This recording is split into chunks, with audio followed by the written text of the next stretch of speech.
बिस्मिल्लाहिर्रहमानिर्रहीम। अस्सलाम वालेकुम नाज़रीन, आप देखते हैं प्रोग्राम सिटी एट 10। मैं हूँ आपकी मेज़बान अना यूसुफ। उम्मीद आप सब लोग ठीक ठाक होंगे। जुमे का मुबारक दिन है, आप सब लोगों को जुमा मुबारक। दरख्वास्त आप लोगों से है कि जी अपनी जब भी नमाज जुमा का एहतमाम करें, अपनी दुआओं में हम सबको याद रखें।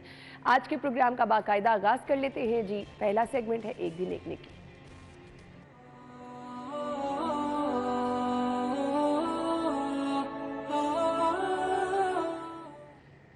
हमारे स्कॉलर अमानत रसूल साहब आज हमारे साथ मौजूद हैं, आज का पैगाम आप तक पहुंचाएंगे। बिस्मिल्लाहिर्रहमानिर्रहीम। रसूलुल्लाह सल्लल्लाहु अलैहि वसल्लम ने फरमाया, जो रहम करता है उस पर रहम किया जाता है। एक और हदीस में आपने ये फरमाया कि वो हम में से नहीं है कि जो अपने छोटों पर रहम नहीं करता और बड़ों का अदब नहीं करता। रसूलुल्लाह सल्लल्लाहु अलैहि वसल्लम ने जो ये फरमाया कि जो रहम करता है उस पर रहम किया जाता है, बल्कि इसका तर्जुमा हम यूँ भी कर सकते हैं, जो रहम करता है उस पर रहम किया जाएगा। यानी जो इस दुनिया में अल्लाह की मखलूक पे रहम करता है, शफ़क़त से पेश आता है और एहसान का रवैया इख्तियार करता है, कल क़यामत के दिन अल्लाह सुब्हानहू व तआला भी उस पर रहम करेगा। तो ये मशरूत है इस बात के साथ कि दुनिया में इंसान जो रवैया इख्तियार करेगा, जो अमल करेगा, उसका नतीजा उसको क़यामत के दिन मिलेगा। यानी अगर वो जुल्म करता है यहाँ पर तो उस जुल्म की सज़ा उसको वहाँ पर मिलेगी। जो अदल करता है यहाँ पर उसके साथ भी मामला अदल का होगा। जो यहाँ पे एहसान करता है आखिरत में उस पर एहसान किया जाएगा। जो दुनिया में रहम करता है आखिरत में उस पर रहम किया जाएगा। इसलिए अल्लाह सुब्हानहू व तआला की रहमत का हकदार बनने के लिए हमें ये चाहिए कि हम खुदा की मखलूक के लिए रहीम बन जाएं, करीम बन जाएं। यानी अल्लाह से ये दुआ करनी चाहिए कि अल्लाह ताला हमें भी नरम दिल अता करे कि जो किसी की तकलीफ़ को देखकर बेचैन हो जाता है और किसी की खुशी में खुश होता है, यह अल्लाह सुब्हानहू व तआला की बहुत बड़ी नेमत है। ये था आज का पैगाम जो कि आप तक पहुंचाया। आज की खबरें क्या है, टॉप स्टोरीज शामिल कर लेते हैं। पहली खबर, ईवान वज़ीर आला की शाह खर्चियां खत्म, वज़ीर आला के ज़ेर इस्तेमाल 4 दफातर बंद।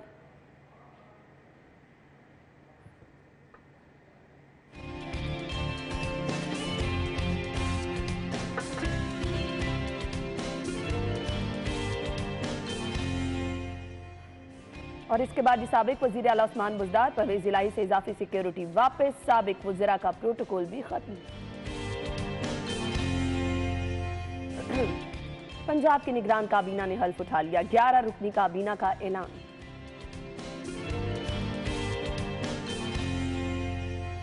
और नादहिंदगान को मुतबादिल कनेक्शन की फराहमी, लेस्को के बिलों की मद में 21 अरब रुपए के वाजिबात डूब गए। आज की खबरें आप जान चुके हैं। हमारे साथ इमरान यूनुस और इरफान मलिक आज मौजूद है। वेलकम कहेंगे शो में। अस्सलाम वालेकुम। वालेकुम सलाम। क्या हाल चले आपके? ठीक ठाक। बढ़ते हैं आज की खबरों की तरफ। और आज की पहली खबर है जी, ईवान वज़ीर आला की शाह खर्चियाँ। कभी आप सुनते थे फर्नीचर नया आ रहा है, कभी पूरा दफ्तर नया बन रहा है, और 4 दफातर बल्कि इससे भी ज़्यादा दफातर जिनको अब बंद किया जा रहा है, खर्चों को लिमिटेड किया जा रहा है।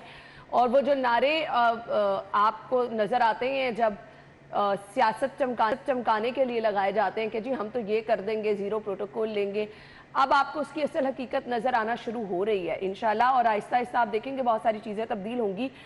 वज़ीर आला के ज़ेर इस्तेमाल 4 दफातर को बंद किया गया है। और जो शाह खर्चियाँ की जा रही थी, हर गुजरते दिन के साथ आपको पता चल रहा है कि क्या क्या चीज़ें जो हैं खर्चे कम करने के लिए उनको बंद किया जा रहा है। इमरान, आपसे आगाज़ कर लेते हैं। देखिए जी, निगरान वज़ीर आला सैयद मोहसिन रज़ा नकवी जो हैं, ये एक एग्जाम्पल जो है वो सेट करने जा रहे हैं। एक ऐसा शख्स जो एक कामयाब मीडिया हाउस चला रहा है, हज़ारों मुलाजमीन वहाँ पर मौजूद हैं, उनकी तमाम तर ज़रूरतें भी पूरी की जाती हैं, उनको सैलरीज जो हैं वो भी दी जाती हैं। वो शख्स जो है वो ऐसे डिसीजन ले रहा है कि ना मैं सरकारी गाड़ी यूज़ करूँगा, ना पेट्रोल यूज़ करूँगा, ना सीएम हाउस में खाने जो हैं वो खिलाए जाएंगे, और दफातर जो हैं वो बंद किए जा रहे हैं सिर्फ इसलिए कि जी पैसा जो है वो आवाम का वो बचाया जा सके। अगर ये इस ये शख्स ऐसा ऐलान कर सकता है तो हमारे वो सियासतदान जो अरबोपति मैं हैं, यही खरबोपति कहने लगी थी, हैं, उनके पास उन्हें किसी क्या चीज़ की तकलीफ कमी नहीं है। उन्हें क्या तकलीफ है, उनको क्या तकलीफ है। आप ये देखें ना, हमने इसी प्रोग्राम में ऐसी कई खबरें जो हैं वो डिस्कस की है, जिसमें करोड़ों रुपया सिर्फ खाबों पर लगाया जा रहा है, करोड़ों रुपया तजीनो और आइश पे लगा रहा है सिर्फ सीएम हाउस की। इसके साथ साथ करोड़ों रुपया यूनिफॉर्म, ब्रांडेड यूनिफॉर्म जो है मुलाजमीन के लाए जा रहे हैं। अब निगरान वज़ीर आला की जानिब से जो ये ऐलान किया गया है कि वो अपने 4 दफातर जो है, वज़ीर आला के 4 दफातर जो है वो यूज़ नहीं करेंगे, ये बहुत अच्छी बात है। हमारे सिर्फ ये पंजाब में खाने पीने का बजट, उतना आपका बिजली का इस्तेमाल, बिल्कुल इसी तरह ये सिर्फ पंजाब में नहीं तमाम सूबों में होना चाहिए। और सबसे अच्छी बात जो निगरान वज़ीर आला की जानिब से ये कही गई है वो ये है कि जो इन तमाम दफातर का जिनको बंद किया जा रहा है, बंद कर दिया गया है, उसका जो स्टाफ है उसको निकाला नहीं जाएगा, उनकी रोजी जो है वो खत्म नहीं की जाएगी, उनको किसी और अमूर पर लगाया जाएगा। ये बहुत अच्छा डिसीजन। तो ये चीज जो है, ये जो बाकी सियासतदान आते हैं ना, जो 4-4 साल के लिए आते हैं और बाद का 8-8 साल के लिए आते हैं, इनको ख्याल करना चाहिए। इरफान, एक सीएम और 4-4, 5-5 दफातर, वहां बैठ के करते क्या ये लोग? अना होना क्या है वहाँ पे, जो आप ये भी खबरें सुनती होंगी कि करोड़ों रुपए का सिर्फ खाने का बजट वहाँ पे बनाया जा रहा है, जिसमें तीतर, मुर्ग, बटेर और हिरन और इस तरह की चीज़ें खाने में आ रही हैं। ये चीज़ें वहाँ पे होता क्या था, मैं आपको बताता हूँ कि सीएम ऑफिस में सीएम अब एक जगह के ऊपर मौजूद हो सकता है, बाकी गायबाना तौर के ऊपर तो किसी जगह पे नहीं जा सकते, लेकिन वहाँ पे एसी भी चल रहे होते थे, वहाँ पे तमाम अखराजात, स्टाफ मौजूद है, तमाम अखराजात हो रहे होते थे। तो उसके बाद क्या होता था कि एक बर्डन जो था वो आवाम की जेबों पे पड़ता था। बिल्कुल ऐसे। इरफान, माजरत, यहीं से हम गुफ्तगू का सिलसिला आगे बढ़ाएंगे, अभी ब्रेक का कहा जा रहा है, ब्रेक के बाद आपको ज्वाइन करते हैं, स्टे विद अस।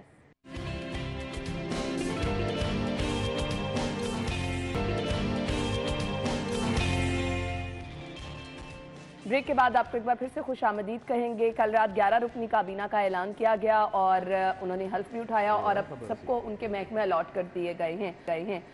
सो अब हमें इन तमाम महकमों में बेहतरी भी नज़र आएगी, किस तरह से काम होगा, ये जो लोग अलॉट किए गए हैं, इमरान कैसे देखते हैं इनकी खिदमत को? देखिए जी, ये जो 11 रुकनी काबीना का ऐलान किया गया है, इनमें जितने भी नाम शामिल हैं, आप देखें बहुत अच्छी शोहरत वाले हैं। अगर हम SM तनवीर साहब के हवाले से बात करें तो कॉटन इंडस्ट्री वो चला रहे हैं और बहुत अच्छे से उन्होंने एप्टमा में भी बहुत अच्छा किरदार जो है वो उनका रहा और उनकी जो शख्सियत है वो भी सबके सामने है।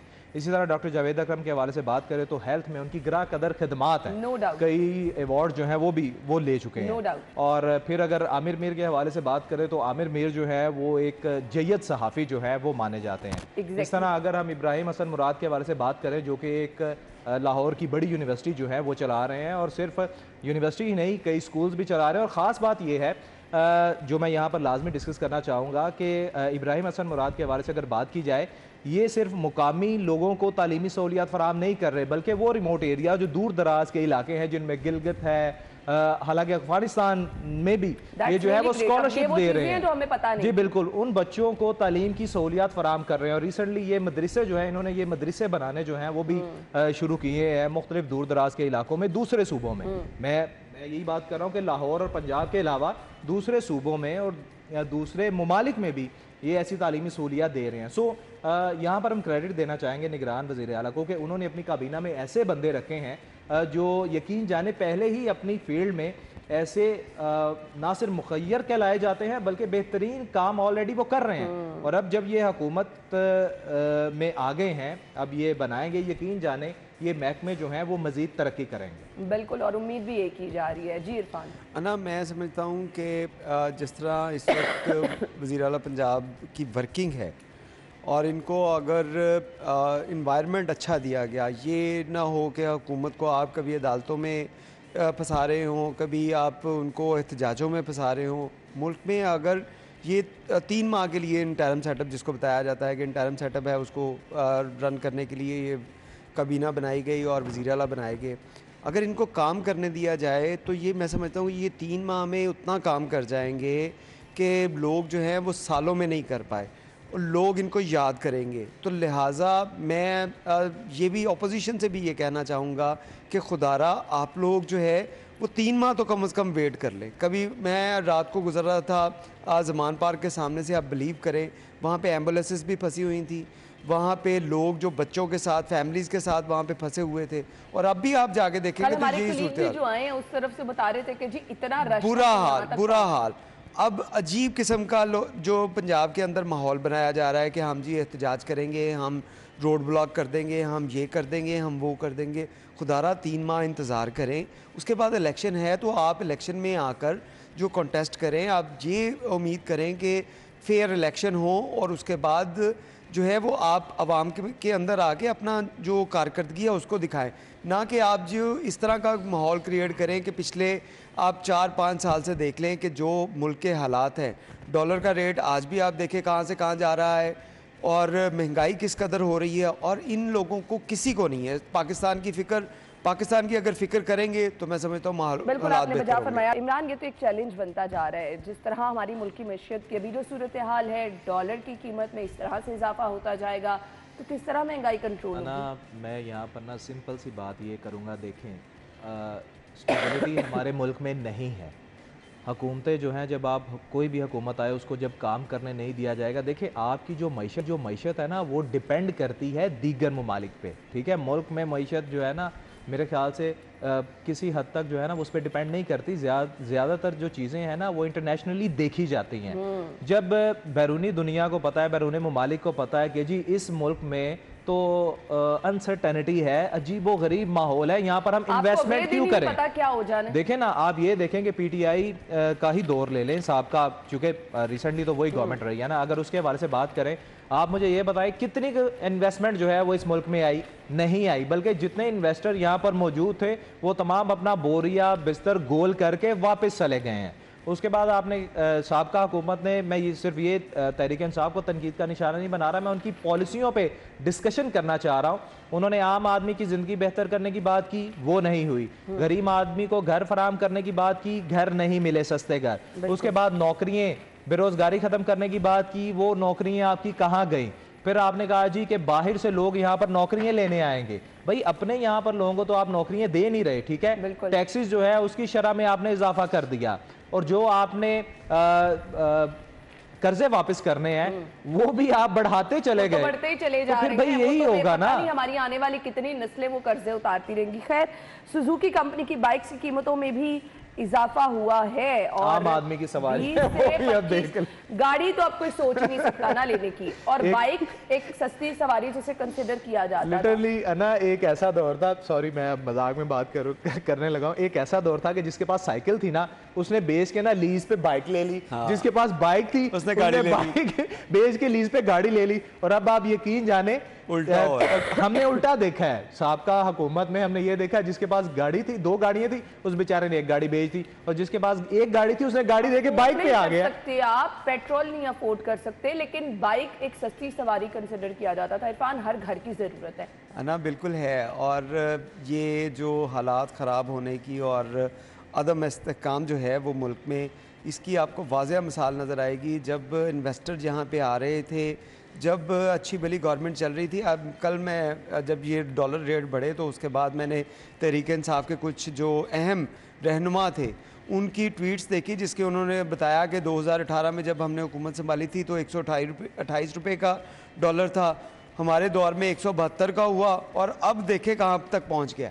भाई इतनी शर्म की बात, और उसको इतनी डटाई के साथ कर रहे हैं कि जब वो गवर्नमेंट चल रही थी आपने 124 दिन का आपने धरना दिया इस्लामाबाद में, जब चीन का आपके पास वज़ीर आज़म यहाँ पे विज़िट करने वाले थे और उनके साथ एक हैवी इन्वेस्टमेंट आनी थी, आपने वो हालात पैदा किए। उसके बाद से आपने मुल्क के अंदर सुकून नहीं रहने दिया, तो फिर हालात ये अब ख़राब हो रहे हैं। तो अब सारा कुछ की बाइक्स भी कभी होती थी। बिल्कुल बिल्कुल अब होंगी, बिल्कुल होंगी। अना देखें असल इशू क्या है, अब ये सारी चीज़ें महंगी क्यों हो रही है। आपने ये भी सुना होगा कि कई लोगों से उन्होंने कहा होगा जी हमने प्लाट जो है वो 1 करोड़ रुपए का लिया, इस वक्त वो 3 करोड़ रुपए का है।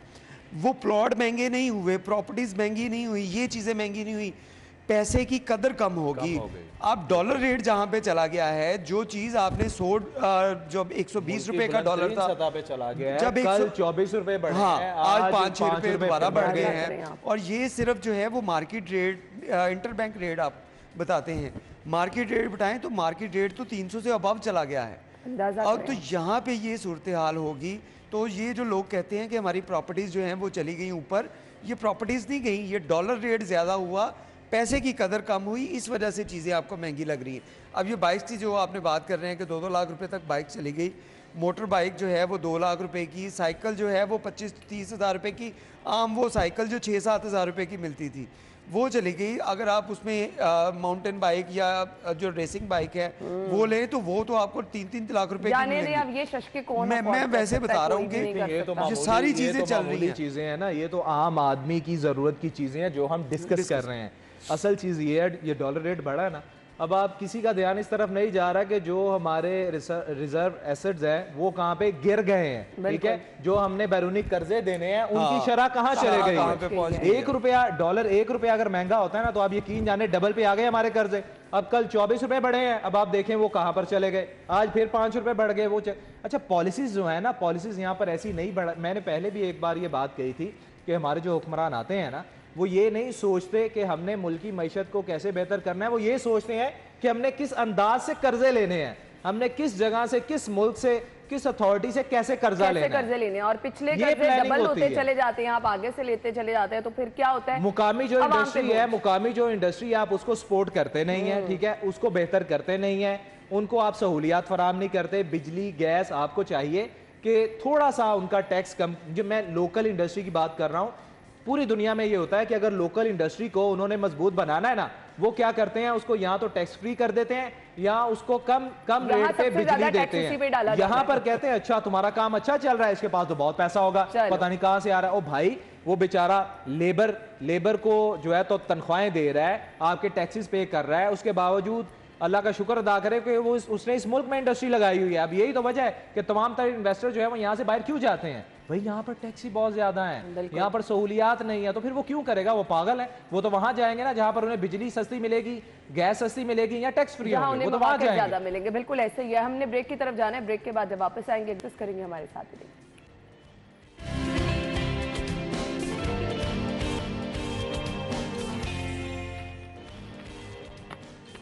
ब्रेक के बाद खुश आमदीद कहेंगे, और फिर जी आपने जितनी मौजें करनी थी वो कर ली, और अब हर अरूज का तो जवाल होता ही है। अब जी साबिक वज़रा का प्रोटोकॉल भी खत्म कर दिया गया है। साबिक वज़ीर आला उस्मान बुज़दार परवेज़ इलाही से इजाफी सिक्योरिटी वापस ले ली गई है। अभी तो सिक्योरिटी वापस ली गई है, अभी जो मरात हैं, जो घर, जो ड्राइवर, जो गाड़ियाँ, मेरे ख्याल से बहुत कुछ होगा भी वापस लेने वाला। देखिए प्रोटोकॉल का नशा जो है ना वो हमारे इस माशरे में, ओवरऑल बात करूं मैं, वो ना सर चढ़ के बोलता है। स्पेशली अगर वुज़रा के हवाले से बात करूं जो हमेशा अपनी इलेक्शन कैंपेन में अवामी दावे और वादे करते हैं कि गली जी हम मोहल्लों में सादी जाके जिंदगी, ऐसे लोगों से मिलते हैं बिल्कुल ऐसे कि बस हम तो सादी भाई जिंदगी आपके गुजारेंगे। जितने आजिज हम लेकिन हैं कोई भी उनके नहीं। प्रोटोकॉल्स देखें, उनका फ्यूल देखें, उनकी मराहत देखें, ठीक है। अब मैं यहाँ पर ना एक छोटी सी मिसाल देता हूँ। फ़र्ज़ करें कि मैं एक डिपार्टमेंट का जो है एक हेड हूँ, मेरे अंडर कोई 2000 लोग जो हैं वो काम करते हैं। अच्छा मैं काम करने की बजाय उसमें से 1500 अपने घर ले जाऊँ यार, कि सरकार का पैसा मिल रहा है मुझे, मैं ये डिपार्टमेंट चला रहा हूँ, 1500 मेरे घर में काम कर रहे हैं, मैं बाहर दावे करता रहूँ। अब आप यकीन जाने, ये इरफान ज़्यादा बेहतर तरीके से बताएंगे, इनसे जो पुलिस वाले वापस लिए गए हैं ना, आप यकीन जाने कि लाहौर को 6 डिवीज़न में तकसीम किया जाता है। एक डिवीज़न की नफरी जो है ना इन खबीसों के पास थी। मैं इनको अंदाजा खबीस करें। इसलिए कह रहा हूँ कि एक तरफ तो लाहौर में लॉ एंड ऑर्डर की सूरत हाल देखें, और ऊपर से आपने जवान पाक की सिक्योरिटी हम बताते रहे इजाफी कितनी पुलिस थी। वाले आपने अपने साथ रखे हो। भाई आप लोगों को किसने गोली मारनी है, आपको सिर्फ अवाम से जूते पड़ने हैं बस, इसके अलावा आपको किसी ने कुछ नहीं कहना। आप मुझे अपने साथ सिर्फ- सिक्योरिटी लिए फिरते हैं। ये बहुत अच्छा डिसीजन लिया है निगरान हुकूमत ने कि इनसे इजाफी सिक्योरिटी जो है वो वापस ली है। मैं तो कहता हूँ पूरी लंबी लाइन होती है पीछे एग्जाम्पल जो है security ना वो सेट कर दी जाए, ऐसा कोई लॉ बना दिया जाए कि इजाफी नफरी इनको कभी भी ना मिले, और इनकी जो मराहत है ना उस पर भी कट लगाया जाए। इनका क्या तुक बनता है भाई, आप अवामी खादम हो, खुद को ये कहते हो ना हम अवामी खादम है, वोट लेकर आते हो, ठीक है, तो भाई आगे फिर अवाम के काम करो ना। बिल्कुल। ये क्या कि अपने घर के बाहर आपने अलहदा चेक पोस्टें बनाई हुई हैं, घर के अंदर अलहदा नफरी आपने रखी हुई है, जहां जा रहे हैं आपके साथ डाले चल रहे हैं। भाई कुछ समझ में आती है ये चीज? ये बहुत अच्छा डिसीजन है कि इनसे पुलिस जो है वो वापस ले ली गई है। अब पुलिस जो है ना वो भी सुक्का सांस लेगी। इरफान क्या कहना ना मैं आपको बताता हूँ फैक्ट्स के साथ ना, फिगर के साथ, कि लाहौर पुलिस के 84 पुलिस स्टेशन हैं, और इन 84 पुलिस स्टेशन के अंदर जो ऑपरेशन विंग की नफरी है उसकी तादाद 6000 है। अच्छा, पूरे 84 पुलिस स्टेशन में 6000 ऑपरेशन विंग की नफरी है, तो 1000 से ज़ायद सिर्फ इन वज़रा के पास थी। 600 जो है 602 एहलकार ज़मान पार्क पे लगे हुए हैं जो अभी भी हैं। तो फिर हम जो कहते अभी हैं भी हटाए। शहर की सिक्योरिटी शहर नहीं में है। अमन नहीं होगा, डाकू चोर नहीं पकड़े, कैसे पकड़ा जाए जब उनके पास नफरी कम होगी? वो सारी की सारी तो इन लोगों ने लगाई। अब आप तो ये उस्मान बुज़दार, परवेज़ लाई, मोनस लाई, मियाँ असलम इकबाल या बाकी मुराद रास इनको रो रहे हैं।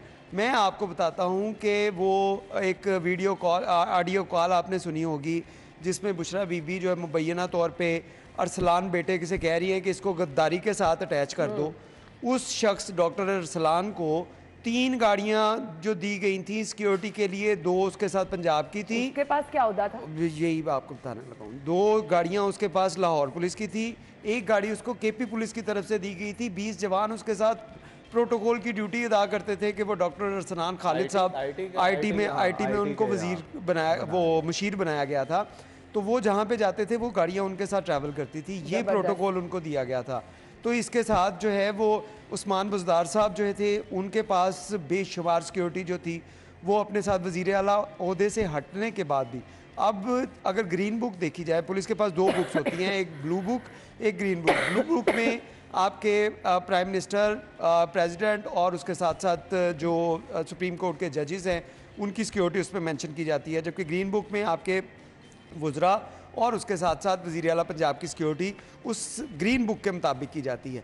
अब मैं आपको बताता हूँ कि इस ग्रीन बुक के मुताबिक एक जो जो सीएम होगा, एक्स सीएम, उसके पास सिर्फ जो है वो 6 पुलिस एहलकार होने चाहिए और उसके साथ उसके साथ घर के ऊपर जो है वो 3 से 4 लोग जो है, कम नहीं है, ये भी कम नहीं है। लेकिन फिर भी मैं बता रहा हूँ कि यहाँ पे हालात क्या थे कि इन लोगों ने 5-5, 6-6 गाड़ियाँ अपने घरों में रखी हुई थी।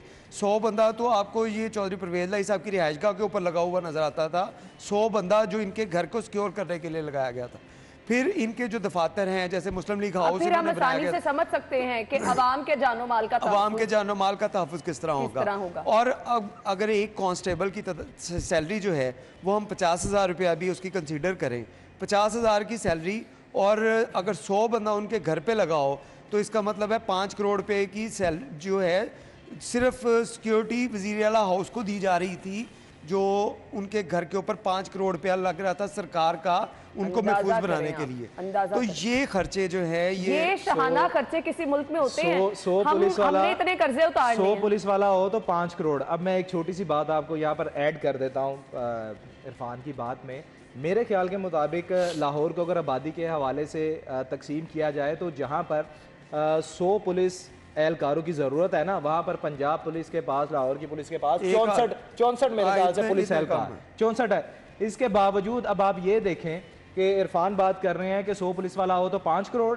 साबिक वज़ीर आज़म इमरान खान के घर में ज़मान पार्क में अभी भी 600 से ज़ायद पुलिस एहलकार मौजूद है। 602 एहलकार अभी भी मौजूद है। देखें कि ये किन करोड़, कहाँ पे बात, 30 करोड़ के ऊपर बात चली जाती है। और ये वो उस वज़ीर आज़म की बात हो रही है जो कह रहा था सादी जिंदगी गुजारनी होती कितनी है। ब्लू बुक के मुताबिक जो साबिक वज़ीर आज़म को सिक्योरिटी दी जाती है उसमें सिर्फ 1 गाड़ी और उनके साथ 10 पुलिस एहलकार जो है वो उनके साथ रहते हैं। कहाँ 10 और कहाँ 600 पुलिस 600 पुलिस एहलकार इस वक्त उनके घर पे। किस वजह से? नहीं, वो वजह बता देते ना, वो टांग पे प्लस्तर करवाना जरूरी है, प्लस्तर भी ना था, वो फिर करवा उसके लें। साथ साथ तो फिर मेरे ख्याल से चौधरी साहब जो है वो वज़ीर आला पंजाब भी थे, तो फिर उन्होंने जो है वो नवाजना तो था उनको, क्योंकि इनको अवाम की तो फिक्र नहीं थी। यार मुझे एक बड़ा अफसोस है, ख्वाहिश रह गई चौधरी परवेज़ लाई साहब की कि उन्होंने नया हेलीकॉप्टर लेना था, वो भी रेंट पे लेना था, वो रह गई यार, उसका अफसोस करना है किसी दिन जाएंगे। वो आप सही कह रहे हैं, क्योंकि उस पर उन्होंने बहुत तेजी से काम किया लेकिन टाइम गुजर गया और उनकी ये ख्वाहिश जो है वो पूरी नहीं हो पाई।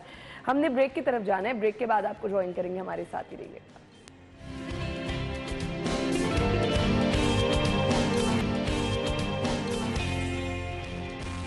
खुशामदीद आपको एक बार फिर से कहेंगे। और एक, अस्पतालों के बहुत सारे इश्यूज तो हम आपसे डिस्कस करते ही रहते हैं, अद्वियात नहीं है, मुफ्त टेस्ट नहीं हो रहे। अब मैं कहती हूँ कि जिस तरह से हम वहाँ पे मरीजों को, उनके लवाहिकीन को रोता बिलखता देखते हैं, कोई आपसे बड़े अच्छे अंदाज से बात ही कर लेना तो आधी तकलीफ मरीज़ की भी कम हो जाती है और उसके साथ जो उसके लवाहिकीन परेशान होते हैं उनकी भी आधी तकलीफ कम हो जाती है। लेकिन खबर ये है जी, अमले की लवाहिकीन से बदतमीजी, खातून अटेंडेंट को थप्पड़ जड़ दिया।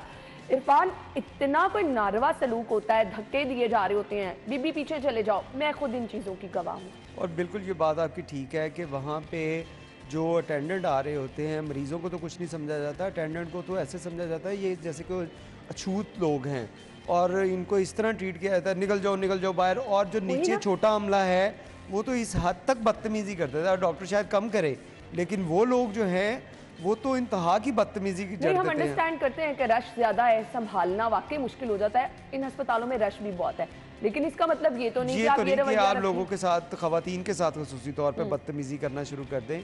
मैं समझता हूँ कि निगरान वज़ीर आला जो हैं उनकी तरफ से इसके ऊपर जो है वो सख्त एक्शन लेना चाहिए। उन हॉस्पिटल्स के अंदर आप इन अटेंडेंट के लिए कोई सिटिंग एरिया, आप देखें किसी भी हॉस्पिटल के अंदर कोई सिटिंग एरिया नहीं है, वो लोग बेचारे कहाँ पे बैठे हैं। उन लोगों ने फिर ऐसे ही करना है कि कभी पेशेंट के पास जाना है, कभी उन्होंने वार्ड के करीब खड़े हो जाना है। उनके लिए कोई सिटिंग एरिया हो जहाँ पे वो लोग बैठ सकें, उनको पता हो कि हमारा पेशेंट अंदर है तो हमारे लिए भी कोई इंतजाम है। अब पेशेंट अकेला छोड़ के कोई बाहर तो नहीं आएगा ना, उसने पेशेंट ने, और ऊपर से होता क्या है कि पेशेंट आपका वहाँ पे एडमिट है तो डॉक्टर ने मिनट बाद आपको कोई ना कोई चीज़ लिख के दे देनी है, ये बाजार से लेके आए, क्योंकि हॉस्पिटल में मिल कुछ नहीं रहा, चीज़ें मिल नहीं रही, तो अटेंडेंट को तो डेफिनेटली वहाँ पे खड़ा होना हाईलाइट करने का मकसद सिर्फ ये था कि इसकी तरफ ज़रूर जो है वो नोटिस होना चाहिए और ये मुश्किलात, परेशानियाँ ख़त्म होनी चाहिए। थैंक यू सो मच, बहुत बहुत शुक्रिया।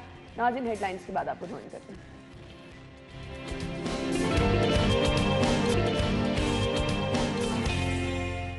स्टूडियो में आपको खुश आमदीद कहेंगे। रजब का महीना है और हर इस्लामी महीने की अपनी अहमियत है। जुमे का बाबरकत दिन है, सो हम आज के इस प्रोग्राम में आपको बताएंगे माह रजब की फजीलत और अहमियत क्या है, इसमें कौन कौन सी इबादत आप कर सकते हैं। नबी करीम सल्लल्लाहु अलैहि वसल्लम ने माह रजब के हवाले से क्या खुसूसी तौर पर अहकामात जो हैं वो फरमाए।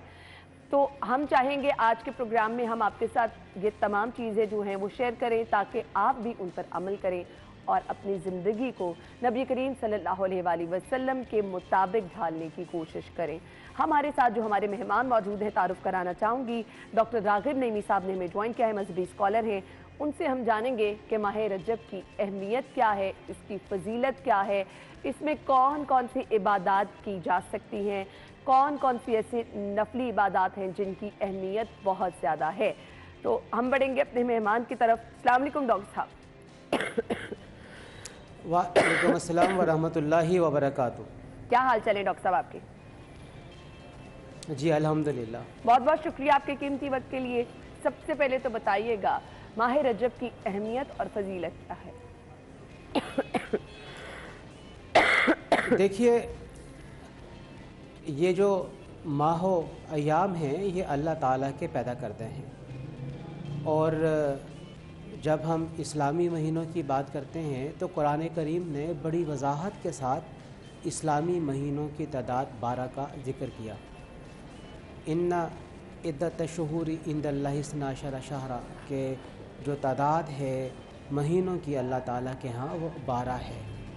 और फिर अल्लाह तबारक व ताला ने इन 12 माह में से 4 महीने रजब और उसके साथ शवाल, ज़िलक़द और बल्कि ये है कि रजब और ज़िलक़द, ज़िलहज और मुहर्रम, ये जो 4 महीने हैं ये अल्लाह ताला के यहाँ मुतबर्रक और हुर्मत वाले महीने हैं। और अरब वालों की एक आदत थी कि जब उन्होंने जंग जारी रखनी होती थी तो फिर वो इन हुर्मत वाले महीनों को आगे पीछे कर दिया करते थे, और अल्लाह ताला के यहाँ ये बहुत बड़ा जुर्म था। बहरहाल रजब अल्लाह तबारक व ताला के उन 4 महीनों में से एक माह है जिसे हुर्मत वाला महीना कहा जाता है, और इस महीने की अल्लाह ताला के यहाँ बड़ी बरकत और फजीलत है। और नबी करीम सल्लल्लाहु अलैहि वसल्लम की अहादीस मुबारका भी इस महीने की फजीलत की तरफ हमें मुतवज्जा करती हैं। आप सल्लल्लाहु अलैहि वसल्लम ने फरमाया, ए अल्लाह बरकत अता फरमा हमारे लिए रजब में, और उसके बाद फिर शाबान का ज़िक्र है, और फिर हमें रमज़ान के महीने तक पहुँचा।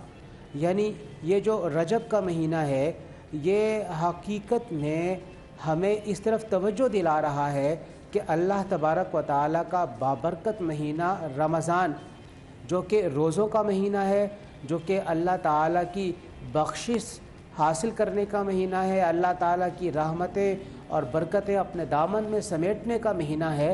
अब उस महीने की आमद करीब करीब है और रजब के महीने से उस महीने के लिए अपनी तैयारी शुरू कर ली जाए। इतने करीब आकर माह रमज़ान के रजब के महीने में हर मुसलमान के लबों पे ये दुआ आ जानी चाहिए, ए परवरदिगार, जिस तरह माह रमज़ान जो पिछला गुज़रा उससे लेकर अब तक माह रजब तक हमें तूने ज़िंदगी अता की है, हमें इतनी ज़िंदगी और अता कर दीजिए कि हम माह रमज़ान जो इस साल का आने वाला है उसके रोज़े पा लेने में कामयाब हो जाएं। इस एतबार से ये एक मुकदमा है, प्रीअम्बल है आने वाले माह रमज़ान के महीने का, और माह रमज़ान को एक ट्रिब्यूट पेश करने का कि माह रमज़ान जो अल्लाह तबारक व तआला का बाबरकत महीना है, हम तेरी इबादत को अपने दामन में समेटने के लिए माह रजब से ही तैयारी शुरू किए हुए हैं। डॉक्टर साहब ये कहिएगा, क्योंकि हम लोगों को बड़ा वो क्रेज़ लोगों को होता है कि हमें वो इबादत पता चले जिनका सवाब ज़्यादा हो। सो माह रजब में कौन कौन सी ऐसी नफली इबादत हैं, क्या रोज़े भी रखे जा सकते हैं, कौन कौन सी इबादत हैं जिनका सवाब बहुत ज़्यादा है? देखिए, हमें ना इबादत के हवाले से एक बात को अपने जहन नशीन कर लेना है। अल्लाह ताला के यहाँ सबसे मुक़द्दम फ़र्ज़ इबादत हैं, चाहे वो नमाज है 5 वक़्त की, चाहे वो माह रमज़ान के रोज़े हैं, चाहे वो ज़कात अदा करना है और चाहे वो हज अदा करना है। ये तमाम इबादत अल्लाह ताला के यहाँ फ़र्ज़ हैं और इन फ़र्ज़ इबादत के बराबर कोई और नफली इबादत नहीं हो सकती। नफली इबादत हम इसलिए अल्लाह की बारगाह में पेश करते हैं कि अल्लाह ताला इस नफली इबादत के ज़रिए हमारे दराजात में बुलंदी अता फ़रमाए, और फ़र्ज़ इबादत में कोई कमी और कोताही हो गई है वह इस नफली इबादत के ज़रिए पूरी हो जाए। माह रजब के रोज़े रखे जाते हैं, यकम रजब को रोज़ा रखा जाता है, और फिर नबी करीम सल्लल्लाहु अलैहि वसल्लम हर पीर और जुमेरात को रोज़ा रखा करते थे, जिसमें आप अपनी आमद की खुशी का, अपनी पैदाइश की खुशी का इजहार फरमाते कि आप पीर के दिन पैदा हुए, और जुमे की रात यानी जुमेरात में आप रोज़ा रखते थे। इसी तरीके से अय्याम 20 के रोज़े नबी करीम सल्लल्लाहु अलैहि वसल्लम रखते, जो कि हर इस्लामी माह की 13, 14 और 15 तारीख के रोज़े होते हैं, जब चाँद रोशन हो जाता है पूरा का पूरा। तो ये वो रोज़े हैं जो कि नबी करीम सल्लल्लाहु अलैहि वसल्लम की तरफ से मसनून है, आप सल्लल्लाहु अलैहि वसल्लम इन्हें रखा करते थे, और मुसलमान इन रोज़ों को लाजमी तौर पे रखने की कोशिश करे अगर वो नफली इबादत ख़ास तौर पे रोज़े के हवाले से करना चाहता है। फिर माह रजब में शब मेराज भी आती है 27 रजब को, और अमूमी तौर पे 27 रजब का रोज़ा भी सूफिया के यहाँ बड़ा महबूब और पसंदीदा है, और उस रात की इबादत भी बड़ी पसंदीदा है, नवाफिल पढ़े जाते हैं। और इसी तरीके से सुबह तहज्जुद की नमाज में अदा किए जाने वाले नवाफिल का भी एक मकाम व मर्तबा है, और नबी करीम सल्लल्लाहु अलैहि वसल्लम तहज्जुद की नमाज अदा फरमाया करते थे, जो कि 2 रकत नफली नमाज से लेके 8 रकत नमाज नफली पर मुश्तमिल है, और जो फ़जर के वक्त के आगाज़ से कबल होती है, और ये बड़ी इबादत है रात की तारीकी में अल्लाह तबारक व तआला की रज़ा हासिल करने के लिए। जिस तरह आजकल सर्दियां हैं, अपने गरम गरम बिस्तर को छोड़कर अल्लाह की बारगाह में रियाज़त के लिए पहुंचना अल्लाह ताला को बहुत पसंद है, और अल्लाह ताला ऐसे नेक बंदों पर अपने इनाम और इकरामात को और ज़्यादा नवाज देता है। माह रजब में नबी करीम सल्लल्लाहु अलैहि वसल्लम के बारे में सहाबा कराम ये देखा करते थे कि जितने ज़्यादा रोज़े माह रमज़ान के बाद शाबान के महीने में और रजब के महीने में आप सल्लल्लाहु अलैहि वसल्लम रखा करते, इतने रोज़े किसी और महीने में नहीं रखते थे। और फिर नबी करीम सल्लल्लाहु अलैहि वसल्लम की ये आदत थी कि आप जब रोज़ा रखना शुरू करते तो फिर आप रखते चले जाते कि सहाबा कराम तसव्वुर करते कि अब आप कभी भी इफ्तार नहीं करेंगे, लेकिन जब आप रोज़ा छोड़ना शुरू करते तो फिर आप रोज़े कई अयाम तक नहीं रखते, छोड़ देते।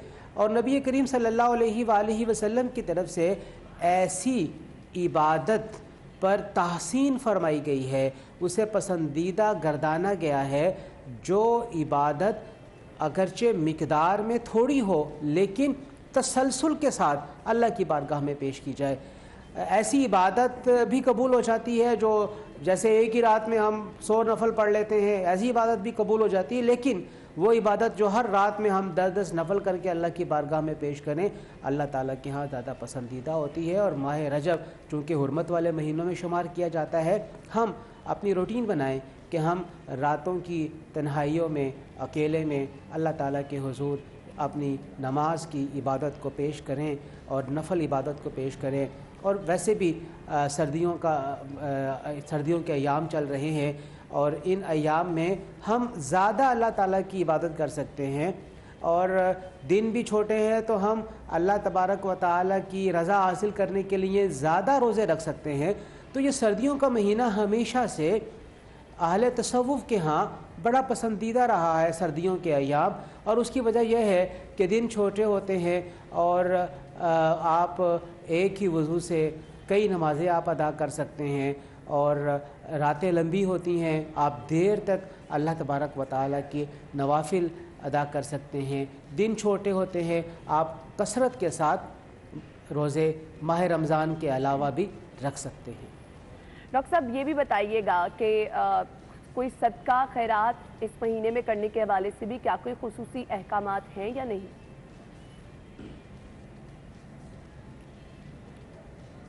जी डॉक्टर साहब, आप सुन पा रहे हैं?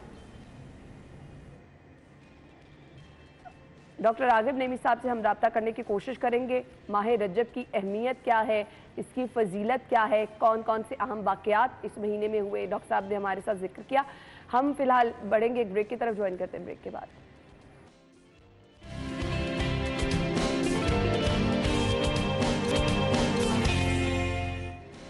वंस अगेन आपको वेलकम बैक कहेंगे। जुमे का मुबारक दिन है तो हमने सोचा कि क्यों ना नाते रसूल मकबूल सल्लल्लाहु अलैहि वसल्लम की सादत हासिल करने के लिए आज हम मेहमानों को मदू करें।